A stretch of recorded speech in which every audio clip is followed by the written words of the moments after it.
Well, good morning.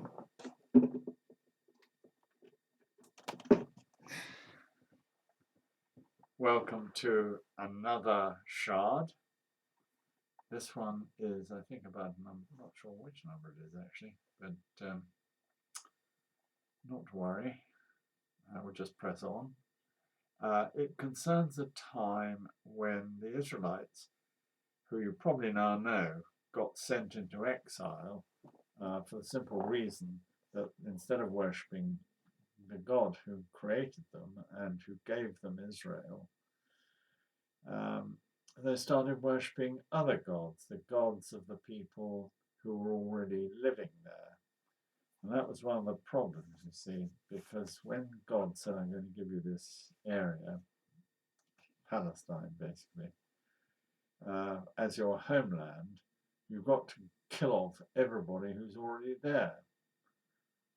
That sounds pretty bloodthirsty, of course, but because they didn't, what happened was that they intermingled with these people, and they rather thought they liked the idea of worshipping the gods that those people had. And the reason those people had those gods was, first of all, because they created them in their own image, so to speak.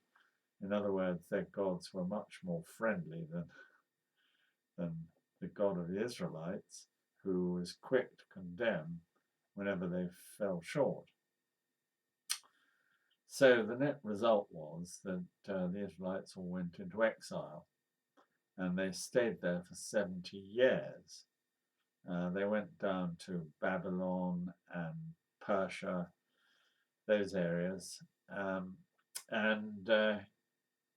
that's where they stayed for 70 years, and this was prophesied by Jeremiah, one of the prophets of Israel, who said they would stay there for 70 years, and sure enough, that's what happened. Now, this little story comes to you from what happened when they came back to Israel. And it's written by Tattenai, who is the governor of that area.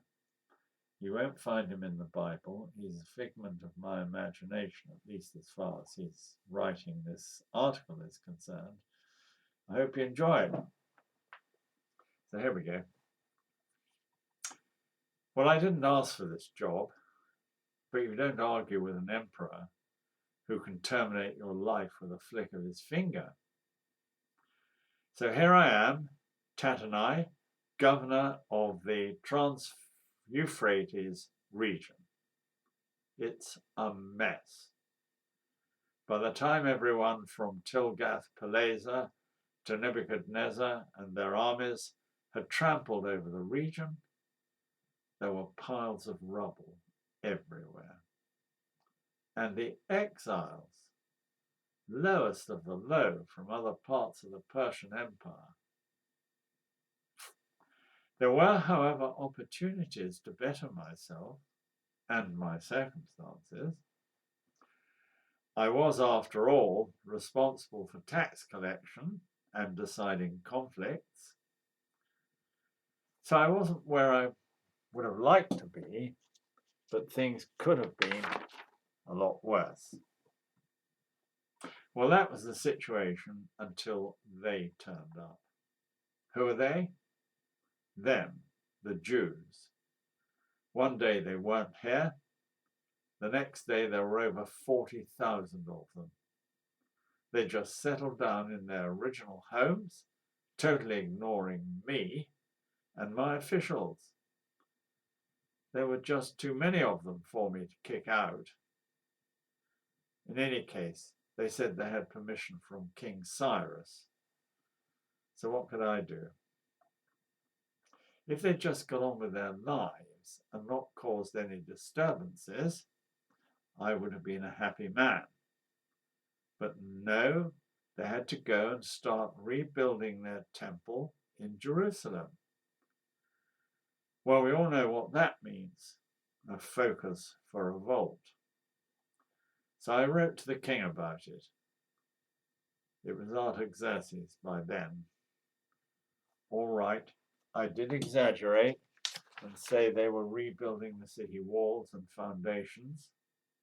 They would have got round to that in due course. The king had a search made of the archives and discovered that the Jews were indeed a rebellious and unruly lot. So he ordered that building work should stop immediately. I took a strong force of men to Jerusalem and forced them to stop.